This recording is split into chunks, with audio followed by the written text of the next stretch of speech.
एक चुप सौ सुख, एक प्रेरणादायक कहानी। ईश्वर ने हर इंसान को दो आंखें, दो कान, दो नासिका और हर इंद्रिय दो दो दी हैं, लेकिन जीभ सिर्फ एक ही दी। क्या आपने कभी सोचा है कि इसका कारण क्या हो सकता है? इस प्रेरणादायक कहानी में आपको इसका उत्तर मिलेगा। मछली मार और मछलियों का रहस्य। एक मछली मार तालाब के किनारे बैठा कांटा डालकर मछलियां पकड़ने की कोशिश कर रहा था।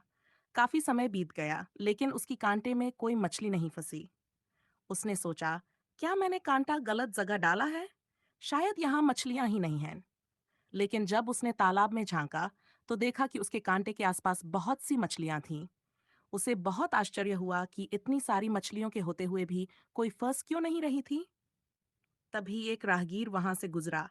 उसने मछली मार को देखा और कहा, लगता है भैया, आप बहुत दिनों बाद यहाँ मछली पकड़ने आए हैं। क्या आपको नहीं पता कि अब इस तालाब की मछलियां कांटे में नहीं फंसती? मछली मार ने हैरानी से पूछा, क्यों? ऐसा क्या हुआ है इस तालाब में?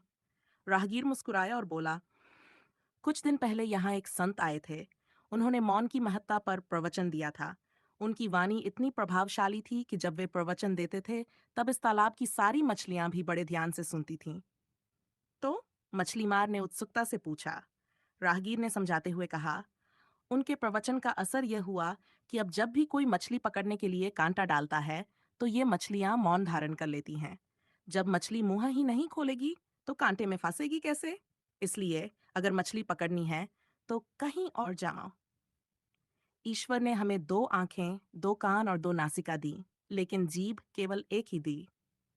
इसका कारण यही है कि यह अकेली ही अनगिनत समस्याएं पैदा करने के लिए पर्याप्त है।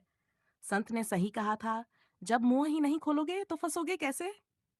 अगर इंसान अपनी इंद्रियों पर नियंत्रण करना चाहता है, तो सबसे पहले उसे अपनी जीभ पर नियंत्रण रखना होगा। जब जीभ संयमित होगी, तो बाकी इंद्रियां स्वतः ही नियंत्रित हो जाएंगी। हमारे शब्दों में इतनी ताकत होती है कि वे किसी का जीवन संवार सकते हैं या फिर उसे बर्बाद भी कर सकते हैं। कई बार अनुचित या व्यर्थ बोलने से बनने वाले काम बिगड़ जाते हैं, रिश्तों में कड़वाहट आ जाती है और समाज में मान सम्मान भी गिर जाता है। अगर हम आज की दुनिया पर नजर डालें, तो पाएंगे कि अधिकतर समस्याओं की जड़ अनुचित या अधिक बोलना ही है। ईश्वर कहते हैं, कम बोलो, धीरे बोलो और मीठा बोलो। हमारी मीठी वाणी से बिगड़े हुए काम भी बन सकते हैं। लोग हमें पसंद करने लगते हैं और हमारे लिए दुआएं करते हैं। हमारी वाणी ही हमारे व्यक्तित्व की पहचान होती है। जिस व्यक्ति का व्यक्तित्व जितना अधिक गंभीर और गुणों से भरपूर होता है, उसकी वाणी उतनी ही विनम्र होती है। विनम्रता से भरा व्यवहार हमारे चरित्र को ऊंचा बनाता है और समाज में हमें सम्मान दिलाता है। कई बार चुप रहना भी सबसे सही विकल्प होता है।